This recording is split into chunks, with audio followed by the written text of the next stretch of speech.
नमस्कार साथियों, मैं आपका अपना होस्ट धर्मपाल एक बार फिर से आपका स्वागत करता हूं हमारी इस खास पेशकश जिसका नाम है आपकी राय। आज हमारे साथ जो है खास मेहमान जुड़े हुए अर्की कॉन्स्टिट्यूंसी भाजपा युवा मोर्चा के सोशल मीडिया के जो सह संयोजक है उनसे हम खास बातचीत करेंगे।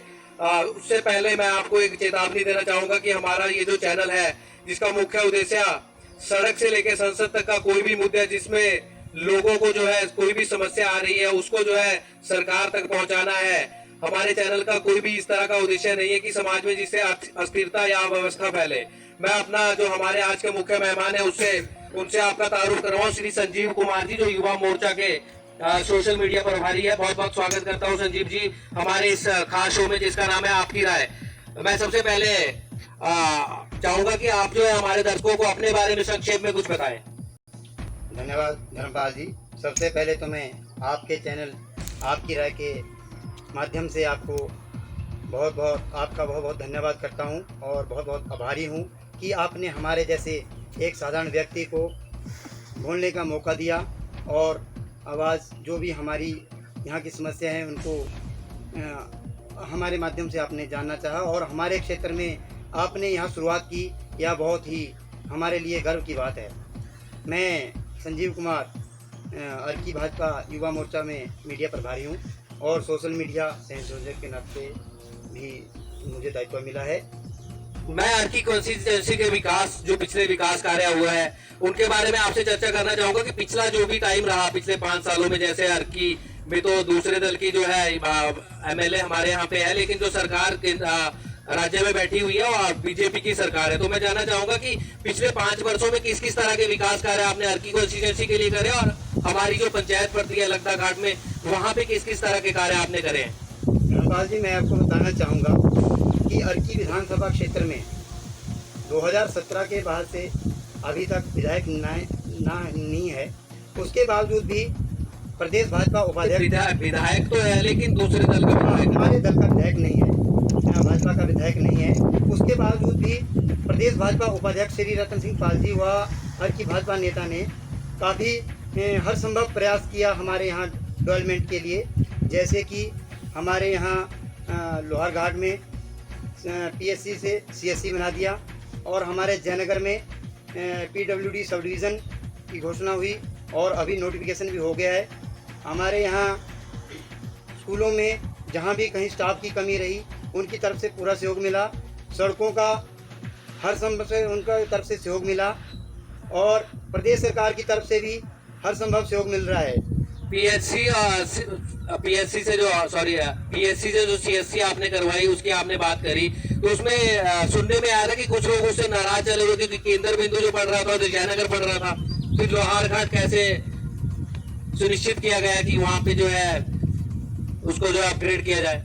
इस विषय में मैं आपको बताना चाहता हूँ, लोहार घाट और जयनगर कुछ एक लोगों की आपसी बहन है, ये हमारा ही इलाका है।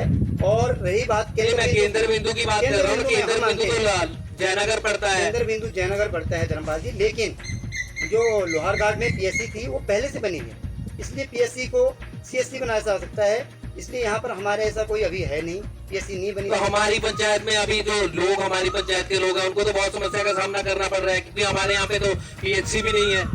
हमारे यहाँ पीएचसी है, हुकुम है, वो नाम मात्र की पीएचसी है, वहाँ पे कोई बैठता ही नहीं है।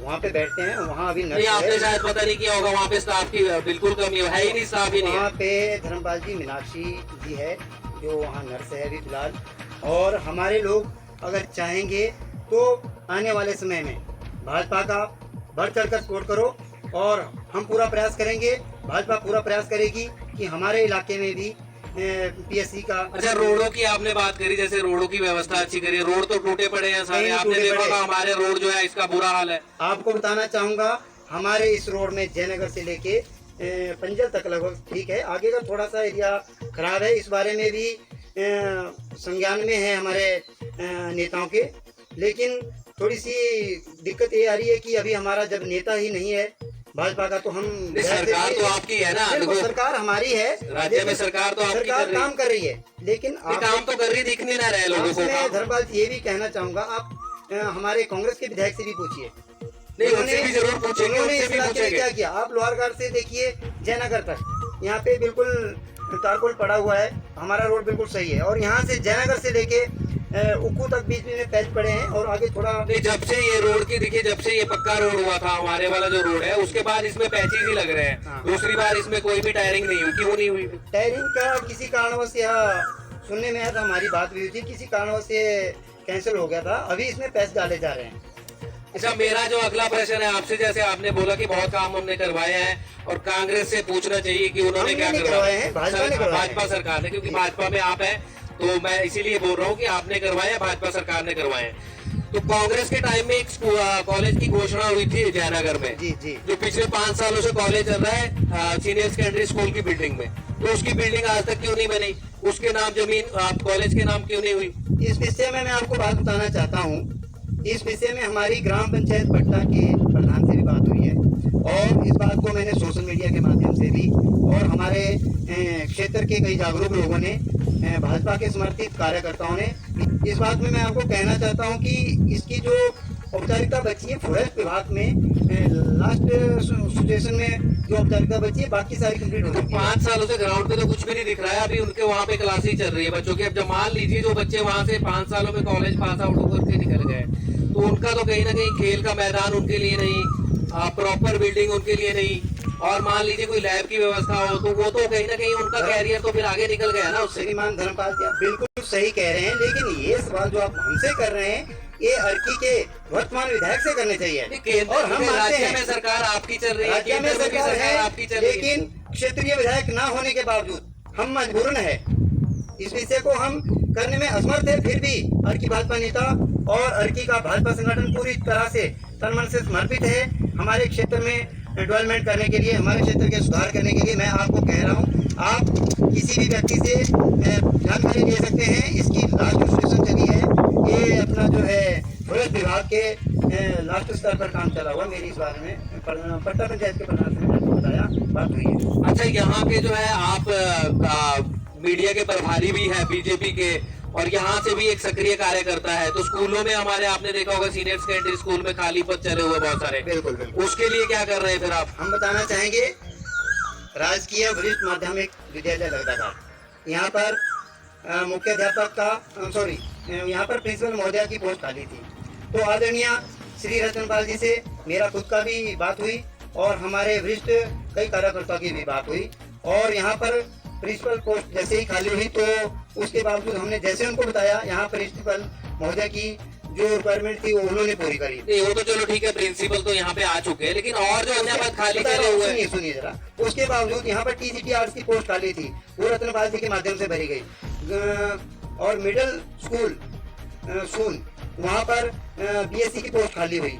क्योंकि आजकल जो शिक्षा की व्यवस्था है, स्कूलों में जो शिक्षा व्यवस्था चल रही है, वहाँ पे बोला जाता है कि शिक्षा के साथ साथ अन्य एक्टिविटी में भी जो है पार्टिसिपेट बच्चे कर सकते हैं या करवाया जाता है उनको। जी, जी। क्योंकि शिक्षा में कहा जाता है कि ऑलराउंड डेवलपमेंट जो है शिक्षा का उद्देश्य है। बिल्कुल। तो वहाँ पे अभी जब से मैं अपनी बात कर रहा हूँ कि पढ़ के स्कूल से निकला हूँ, उसके बाद से पीटीआई या डिप्टी की पोस्ट खाली ही चल रही है। तो हमारे बच्चे आज तक निकल गए वहाँ से पढ़ाई करके, उनका तो कहीं ना कहीं बहुत ज्यादा लॉस हो गया ना। बिल्कुल, इसके लिए हमारे स्थानीय लोगों को भी प्रयास करना चाहिए। प्रयास देखिए, आप इसीलिए आगे आपको कर रखा है ना लोगों ने। देखो, हम आगे नहीं, हम मुख्य तौर पर आपको आगे कर रखा है, क्योंकि हमारा मूल मंत्र है सबका साथ, सबका विकास, सबका विकास, सबका विकास और सबका प्रयास।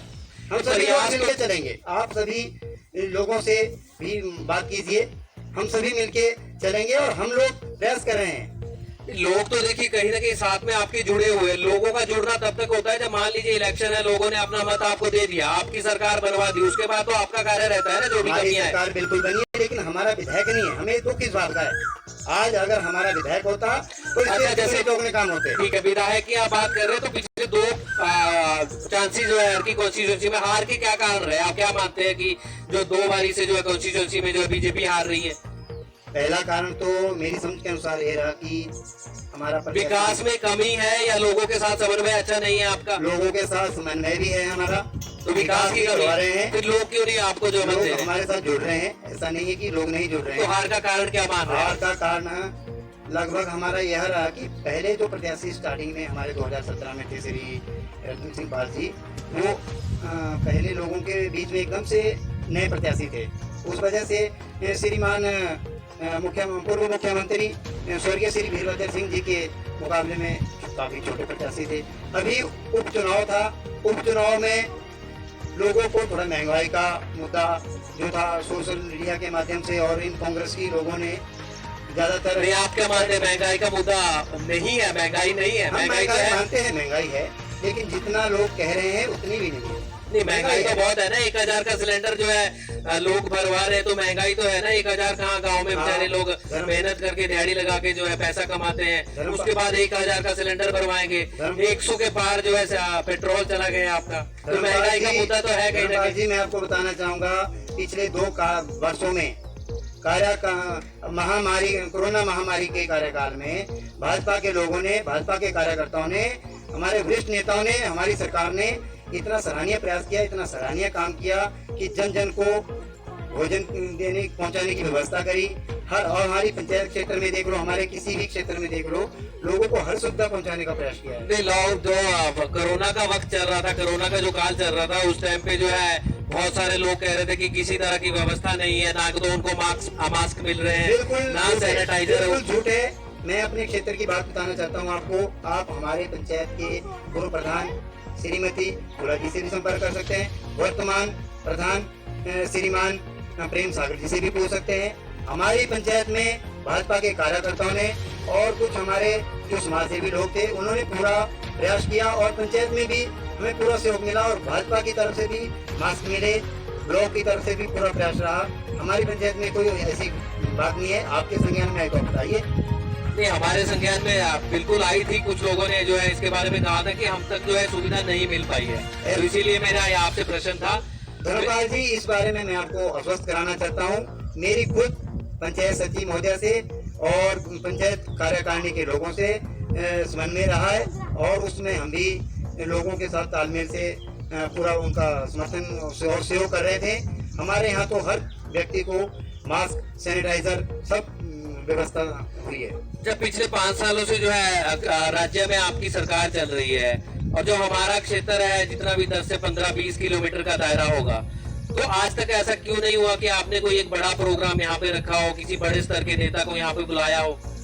आप सही कह रहे हैं, लेकिन हम नेताओं को बुलाने का प्रयास कर रहे हैं और करेंगे। अभी हुआ था इलेक्शन के समय में भी मुख्यमंत्री जी यहाँ आए थे और हमारी तरफ से और खासकर भाजपा की तरफ से कोई मना नहीं है। लेकिन खासकर क्या है कि जब तक हमारा क्षेत्रीय विधायक भाजपा का नहीं होगा, लोग इस विषय को प्राथमिकता से नहीं लेंगे कि हमारे क्षेत्र में। इसके लिए हर लोगों का, सबका सहयोग जरूरी होता है। अच्छा, अभी जो इलेक्शन हुआ पीछे कुछ टाइम पहले, उपचुनाव जो हुआ, उसमें सुनने में आया था कि आपके जो नेता थे, उम्मीदवार जो थे, उनके साथ के जो और कार्यकर्ता थे, उच्च स्तर के जो कार्यकर्ता थे, वो कुछ खफा चल रहे थे। उसके पीछे क्या कारण था? ये ऐसा कुछ नहीं था। ये कांग्रेसी लोगों का आपसी ढोल नगाड़े बजाने का काम है और कुछ नहीं है। देखो, मन मुटाव जरूर हो सकता है, मानते हैं कि हर किसी के मन में होता है, लेकिन इतना नहीं था जैसे कांग्रेसी लोग कह रहे हैं। ये ऐसा मैं कुछ नहीं कह सकता इस विषय में। अच्छा, मतलब आपके कहने का ऐसा कोई नहीं था, उनमें बिल्कुल सामंजस्य समन्वय था? सामंजस्य बिल्कुल नहीं होगा। हल्का फुल्का बातचीत तो आपस में रहती है, लेकिन मन मुटाव हल्का हो सकता है, लेकिन ऐसा नहीं था जिस तरह से इसका ढिंडोरा पीटा जा रहा है कि ऐसा है वैसा है। अच्छा, हमारी पंचायत में सिंचाई की स्कीम चल रही है, पिछले 6-7 सालों से उसका कार्य चल रहा है, लेकिन वो स्कीम अभी तक चली नहीं है। उसके पीछे क्या कारण है कि अब तक नहीं चल पा रही हो? क्योंकि लोगों को देखो, गर्मियों में तो अभी तो बहुत असुविधा का सामना करना पड़ रहा है पानी के चलते। इस विषय में मैं आपको बताना चाहूंगा कि सबसे मेन कारण हमारा यही है। हम हर बार जो विकास, ये ऐसा थोड़ी ना है कि हर एक काम के लिए आप बोलेंगे कि हमारा की तो धर्मपाल की जरूरत पड़ती ही पड़ती है। और मैं आपको बताना चाहूंगा, मैं आपके माध्यम से, आपके चैनल के माध्यम से ही नहीं, तो आपके कहने का भाव ये है कि अगर मान लीजिए हमारा क्षेत्रीय विधायक नहीं होगा तो उस क्षेत्र का विकास बिल्कुल भी नहीं होगा? बिल्कुल नहीं होगा, लेकिन हमारा भाजपा का प्रत्याशी कर रहा है। भाजपा प्रदेश उपाध्यक्ष श्री रतन सिंह पाल जी, मैं आपको खुले मंच से कह सकता हूँ, सिंचाई की स्कीम तो आप ही के टाइम में चली थी। हमारे टाइम में कह रही शुरुआत जो हुई थी उसी टाइम में स्कीम चल रही है, नहीं चल रही है ना, अभी तक चालू नहीं हुई हो तो? चालू नहीं हो पाई, लेकिन कार्य प्रोसेस पर है, काम चल रहा है उसका। और इस बारे में मैं आपको कहना चाहता हूं कि हमारे वर्तमान विधायक से कहीं अधिक विकासशील कार्य भाजपा के प्रत्याशी श्री रतन सिंह पाल जी ने करवाए हैं। आप आज हमारे से सवाल पूछे। मैं चाहता हूं आपके चैनल के माध्यम से किसी कांग्रेसी कार्यकर्ता को से भी ये सवाल पूछे जाए कि सन 2012 से लेकर 17 तक और की कांग्रेस के प्रत्याशी श्री संजय अवस्थी जी रहे, तो उन्होंने हमारे यहाँ क्षेत्र में कितना काम करवाया। मैं माननीय मुख्यमंत्री जी की बात नहीं कर रहा हूँ, स्वर्गीय श्री वीरभद्र सिंह जी की बात नहीं कर रहा हूँ। वो हमारे लिए सम्मानित थे और सम्मानित ही रहेंगे, उन्होंने बहुत कुछ किया है। लेकिन नहीं, उससे पहले तो फिर हमारे आप ही की पार्टी के थे श्री गोविंद राम जी थे, तो उनके कार्यकाल में भी काम हुए हैं। उनके कार्यकाल में काम हुए हैं, मतलब उनके कार्यकाल में काम हुआ। उस टाइम तो कांग्रेस की सरकार थी स्टेट में, फिर कैसे काम हो रहे थे? फिर तो विपक्षी दल का ही था ना। जितना हो सकता था विधायक निधि के माध्यम से करवाए हैं। मैं ये नहीं कह रहा हूँ कि बहुत ज्यादा काम हुए, लेकिन उन्होंने अपने विधायक निधि के माध्यम से हर संभव सहयोग करने का पूरा प्रयास किया है। लेकिन मैं ये भी पूछना चाहता हूँ आपके चैनल के माध्यम से, आप कांग्रेसी किसी भी कार्यकर्ता को पूछिए 12 से 17 के बीच में, 12 के 17 से बीच में कांग्रेस के प्रत्याशी, कांग्रेस के विधायक दल के प्रत्याशी श्रीमान संजय अवस्थी जी थे, तो हमारे क्षेत्र में कितने काम हो, कोई एक काम बताइए। और आज के समय में मुझे बताने की जरूरत नहीं है, आप कहेंगे तो मैं तो 1 घंटा लगा दूंगा। नहीं, सत्ता में तो आज आप है ना, तो सवाल तो आपसे जरूर है, लेकिन हमारा वर्तमान में विधायक नहीं है। हम तो वर्तमान की बात करेंगे ना। वर्तमान में ही जो काम लोगों की जो असुविधा जिन चीजों से हो रही है, जो काम नहीं हुए है, तो वो तो लोग चाहेंगे ना कि वर्तमान में, तभी तो आपके काम है ना लोगों ने। धर्मपाल जी, मैं आपको बताना चाहता हूँ, लोगों के काम हर संभव सहयोग भाजपा प्रत्याशी और प्रदेश उपाध्यक्ष भाजपा श्री रतन सिंह पाल जी के सहयोग से पूरे हो रहे हैं। अच्छा, मेरा अगला प्रश्न आपसे है कि अर्की कॉन्स्टिट्यूएंसी में ऐसी कौन सी आपने स्कीम लेकर के आए हैं जिससे कि युवाओं को रोजगार मिल पाए? ऐसी कौन सी आपने जो है एक नई पहल करने की कोशिश करी है कि जिससे जो हमारे जो यहाँ के युवा है, पढ़े लिखे युवा भी आपको पता होगा बहुत सारे हैं जो बेरोजगार घूम रहे हैं, तो उसके लिए क्या आपने पहल कर रखी है कि युवाओं को जो है रोजगार प्राप्त हो? उसके लिए विशेष अर्की विधानसभा क्षेत्र के लिए तो नहीं है, लेकिन हमारे पूरे क्षेत्र के लिए हम कह सकते हैं। बद्दी में आपके संज्ञान में मैं बात लाना चाहता हूँ कि केंद्रीय मंत्री श्री अनुराग ठाकुर जी व हमारे वर्तमान मुख्यमंत्री श्री जयराम ठाकुर जी के माध्यम से अभी समझौता हुआ है। कई कंपनियां हमारे बद्दी में लगने वाली है। यह हम सभी हिमाचलियों के गर्व का विषय है और खुशी की बात है। ठीक है, वो तो आप पूरे एक स्टेट की बात कर रहे हैं, मैं सिर्फ आपसे अर्की कॉन्स्टिट्यूएंसी की बात कर रहा हूँ कि ऐसी कोई आपके पास एक पाइपलाइन में आइडिया हो आने वाले टाइम में, अगर मान लीजिए आपके क्षेत्र के ही जो है प्रतिनिधि या विधायक बनते हैं, तो ऐसी कोई पाइपलाइन में आपके दिमाग में कोई चीज चली हो कि हम अर्की क्षेत्र के युवाओं को यहीं पे रोजगार प्रदान कर दें? हमारे अर्की क्षेत्र के लोगों को हमारे अंबुजा में और बरमाना में सीमेंट की जो फैक्ट्री है, खासकर हमारे तो अंबुजा की है, इसमें रोजगार मिलना चाहिए। और एक बाघा में भी है, यहाँ पर हमारे लोगों को रोजगार की सुविधा मिल सकती है। लेकिन अभी जब तक हमारा वर्तमान में विधायक नहीं होगा, हम कुछ नहीं कह सकते इस विषय में। अच्छा, मेरा आपसे अगला प्रश्न ये है कि आपके जो एरिया के जो बूथ के अध्यक्ष होते हैं या बीएलए होते हैं, वो सीधे आपके संपर्क में रहते हैं, बिल्कुल। तो आपको लगता है कि वो जो है ग्राउंड पे जमीनी स्तर पर लोगों से मिलते होंगे या काम करते होंगे, या आपके लिए जो है कहीं ना कहीं लोगों से जुड़ करके जो है आगे जो है मत का निर्माण करते होंगे? देखिए भाई धर्मपाल जी, मैं आपको बताना चाहता हूँ, हमारा हर बूथ अध्यक्ष, बूथ पीएलए, बूथ पालक और बूथ का हर कार्यकर्ता अपनी ओर से हर संभव प्रयास कर रहा है। और यही कारण है कि हमारे क्षेत्र से, हमारी पंचायत से भाजपा को बढ़त मिली है और आगे भी बढ़त मिलेगी, क्या हमारा मानना है, क्या हमारा विश्वास है। और हम लोग पब्लिक के हर संभव सहयोग के लिए प्रयासरत है और प्रयासरत रहेंगे। अच्छा, जैसे स्वर्ण आयोग का एक मुद्दा चला हुआ था, अभी जो है बहुत बड़ा एक उसका आंदोलन भी चला है, तो जो उनकी डिमांड है, क्या आपको लगता है कि उसको पूरा कर देना चाहिए?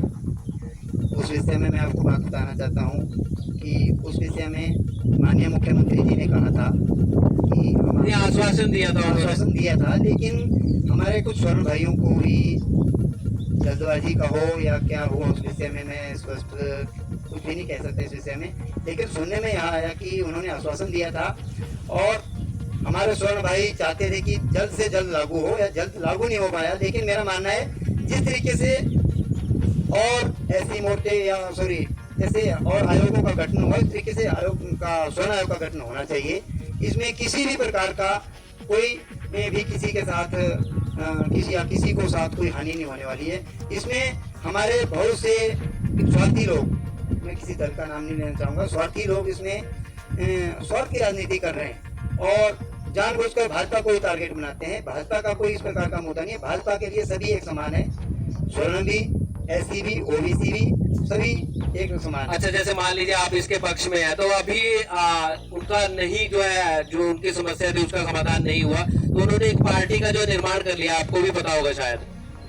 बिल्कुल बिल्कुल। तो आप कितनी बड़ी चुनौती मानते हैं स्वर्णों की पार्टी की? चुनौती कुछ नहीं है, चुनौती कुछ नहीं है बीजेपी को। बीजेपी आएगी, 100% आएगी, मैं आपको दावा के साथ कह सकता हूँ। आप आज की तारीख को ध्यान में रखिए, प्रदेश में और अर्की में भाजपा आएगी और पूर्ण बहुमत से आएगी। एक और दल ने जो है हिमाचल प्रदेश में जो है आपने शुरुआत करी है अभियान की, जो है आम आदमी पार्टी ने, तो वो कितनी बड़ी चुनौती मानते हैं? क्योंकि पंजाब में आपने देखा होगा कि आम आदमी पार्टी ने बहुत अच्छा प्रदर्शन किया। बिल्कुल, हमने देखा है। आम आदमी ने उत्तराखंड में भी चुनाव लड़ा है, आम आदमी ने यूपी में भी चुनाव लड़ा है, आम आदमी ने अन्य राज्यों में भी चुनाव लड़ने की पूरी तैयारी बनाई है। एक पंजाब को छोड़कर 4 राज्य आम आदमी पार्टी हारी है। धन्यवाद जी।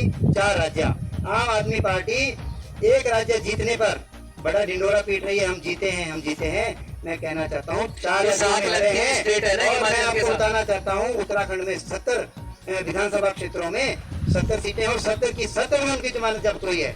यूपी में सभी की सभी सीटों में उनकी जमानत जब्त हुई है। अच्छा, आप उनको चुनौती नहीं मानते हैं? कुछ चुनौती नहीं है, आम आदमी पार्टी कोई चुनौती नहीं है, ये कांग्रेसी पार्ट 2 है। तो जैसे आम आदमी पार्टी ने घोषणा करी थी अभी तो चलो चुनाव लड़ेंगे, उससे पहले उन्होंने जो है उनके जो भी अध्यक्ष है श्री केजरीवाल जी, पार्टी के जो मुखिया है, उन्होंने घोषणा करी थी कि जब हम हिमाचल में अपनी सरकार बनाएंगे तो हम 300 यूनिट जो है बिजली फ्री करेंगे, सीमेंट के दाम भी सस्ते करवाएंगे, रोजगार के ऊपर भी ध्यान देंगे। तो जो बिजली के दाम यहाँ पर कम किए गए, 60 यूनिट फ्री किए गए, क्या वो डर था या? ये डर नहीं था कि लोगों को थोड़ी सी सब्सिडी के रूप में राहत मिली, तो उससे पहले क्यों नहीं मिली फिर? लोगों को थोड़ी सी अभी एक्चुअल में क्या है कि लोगों का कहना है कि महंगाई 4% से बढ़ गई, तो इसमें सब्सिडी के रूप में थोड़ा सा राहत मिली है। ये कोई भाजपा ने उसके आपके डर से नहीं किया है या आपके देखा देखी में नहीं किया है। किया तो उसके बाद ही किया ना, फिर बाद में जरूर किया है, मानते हैं, लेकिन आपकी तरह झूठे वादे ना भाजपा ने किसी भी राज्य में किए हैं ना हिमाचल में करेगी। मैं आपको इस बात से आश्वस्त कराना चाहता हूँ। अच्छा, हमारे क्षेत्र में आज जो केंद्र बिंदु की मैं बात कर रहा था, जयनगर में केंद्र बिंदु है, वहाँ पर लोग जो है काफी समय से उपतहसील की डिमांड कर रहे हैं, तो उसके पीछे क्या दिक्कत आ रही है कि अभी तक वो जो है उसकी अनाउंसमेंट नहीं हुई? धर्मपाल जी, मैं आपको बताना चाहता हूँ, इस रिश्ते में सबसे बड़ी दिक्कत यह आ रही है कि क्या आपने कभी इस चीज को जो है अपने माध्यम से जो है सरकार तक पहुंचाने की कोशिश या अपने प्रतिनिधि तक पहुंचाने की कोशिश करी? इस बात को अपने प्रदेश सरकार तक पहुंचाने का वरिष्ठजनों के माध्यम से पूरा प्रयास किया है और आगे भी करेंगे। हमारा इलाका जब तक हमारे क्षेत्र में भाजपा का प्रत्याशी विधायक नहीं बनेगा तब तक डेवलपमेंट होना बहुत संभव है। और इसका सबसे मुख्य कारण मेरा ये मानना भी है कि अभी तक हमारा जो है राजस्व विभाग जो है रामशहर में है, जबकि हमारा विधानसभा क्षेत्र अर्की में है। हम इस चैनल के माध्यम से भी कहना चाहते हैं और भाजपा के वरिष्ठ पदाधिकारियों के समक्ष हमने यहाँ बात रखने का भी प्रयास किया है कि हमारे को या तो अर्की में ही रखा जाए या फिर नालागढ़ में ही रखा जाए। और वो तो आप करवा सकते हैं ना, उसको तो करवाना आपका काम है। फिर हमारा काम नहीं है, क्षेत्रीय विधायक का काम है। अब क्षेत्रीय विधायक के सवाल जो है वो हमारे एक छोटे से साधारण भाजपा के कार्यकर्ता से पूछ रहे थे। यहाँ पार्टी से जुड़े हुए हैं ना सभी, इसीलिए मैंने आपसे प्रश्न है और तनमन से जुड़े रहेंगे, लेकिन हमारा कहने का मतलब है जो क्षेत्रीय विधायक के काम है हम कैसे करें। क्षेत्रीय विधायक जब हमारे साथ होंगे तो हमसे भी जरूर इस तरह के प्रश्न पूछे होने चाहिए। लेकिन राज्य में आपकी सरकार है तो कहीं ना कहीं जिम्मेवारी ज्यादा आपकी बनती है। बिल्कुल बनती है, लेकिन क्षेत्रीय विधायक ना होने के बावजूद हम कुछ नहीं कर सकते। जैसे एक पंचायत का कोई पंचायत प्रधान प्रत्याशी हारा हुआ होता है, वो एक जनसाधारण व्यक्ति होता है, उसी तरह हमारा हारा हुआ भाजपा का विधायक दल का प्रत्याशी क्या कर सकता है। लेकिन उसके बावजूद भी मैं दावे के साथ आपके चैनल से कहना चाहता हूँ कि 2017 से लेके आज तक उन्होंने हर संभव जो इलाके का डेवलपमेंट करने का काम किया। मैं आपको गिना सकता हूँ, लेकिन आपका चैनल इतनी अनुमति नहीं देगा। अच्छा, मेरा आपसे अंतिम प्रश्न है कि आप 2022 में दोबारा इलेक्शन होने वाले हैं हिमाचल में, तो जो आपका मुख्य उद्देश्य है इलेक्शनों में, जो है मुख्य एजेंडा क्या रहने वाला है आपका? हमारा मुख्य एजेंडा सबका साथ, सबका विकास, सबका प्रयास, सबका विश्वास। हम लोग सभी को साथ लेके चलेंगे। हमारे लिए कोई छोटा बड़ा नहीं है। हमारी पार्टी का सीधा सा कहना है कि हमारे लिए हर व्यक्ति एक बराबर है। हमें ऊंच नीच छोटा बड़ा कुछ नहीं है, हमारे लिए सब लोग बराबर है। हम विकास के मुद्दे पे काम कर रहे हैं और विकास के मुद्दे को लेकर ही आगे आएंगे और 2022 में विकास के मुद्दे पर ही हम चुनाव जीतेंगे। अच्छा, मेरा एक और छोटा सा प्रश्न आपसे है कि हमारा जो रोड है काफी टाइम इसको बने हुए हो गया, तो इसमें आज तक जो है एक ही सरकारी जो रोडवे चलती है, वो एक ही बस की व्यवस्था आज तक इसमें दूसरी कोई बस ही नहीं लग पाई। एक हमारे साथ यहाँ पे रोड लगता है नीचे जो है बड्डल में, वो उस रोड का भी उद्घाटन हो गया था एक बारी, उसमें भी कोई जो है सरकारी बस की व्यवस्था नहीं है। उसके पीछे क्या कारण है, क्यों नहीं लग पा रही? अच्छा सवाल पूछा और इस विषय में आप सब जानते ही होंगे, मैं सोशल मीडिया में भी कई बार कह चुका हूँ। बड्डल से जयनगर से बड्डल उखू इस रोड के लिए पीडब्ल्यूडी विभाग से 2 बार मेरी इसी बस बात भी हो चुकी है पीडब्ल्यूडी एसडीओ साहब से। बहुत बहुत धन्यवाद, समय हमें इतने की इजाजत देता है। हमारे साथ जुड़े थे श्री संजीव कुमार जी, युवा मोर्चा जो है भाजपा सोशल मीडिया के जो प्रभारी थे, उन्होंने बड़े विभागी के साथ जो है अपना हमारे सभी प्रश्नों के उत्तर दिए। मैं आपको जो है आने वाले जो इलेक्शन 2022 है उनके लिए जो है शुभकामनाएं देता हूँ। धन्यवाद। और जो है दर्शकों से कहना चाहूंगा कि हमारा जो मुख्य उद्देश्य है, चैनल का जो मुख्य उद्देश्य है, यही उद्देश्य है कि जो साधारण समस्या है, लोगों की जितनी भी समस्याएं हैं, उसको जो है सरकार तक पहुंचाना है। सरकार के ऊपर किसी भी तरह का दबाव बनाने का हमारा कोई उद्देश्य नहीं है। और इसी के साथ अगर मैं दर्शकों से अपील करना चाहूंगा कि अगर आपको हमारा ये चैनल और ये प्रोग्राम अच्छा लगता है तो कृपया सब्सक्राइब करिए, लाइक करिए और ज्यादा से ज्यादा शेयर करिए, ताकि हमें जो है आने वाले टाइम में और ज्यादा प्रेरणा मिले इस तरह के कार्यक्रमों को करने के लिए। इसी के साथ बहुत बहुत धन्यवाद, नमस्कार। सभी दर्शकों को नमस्कार।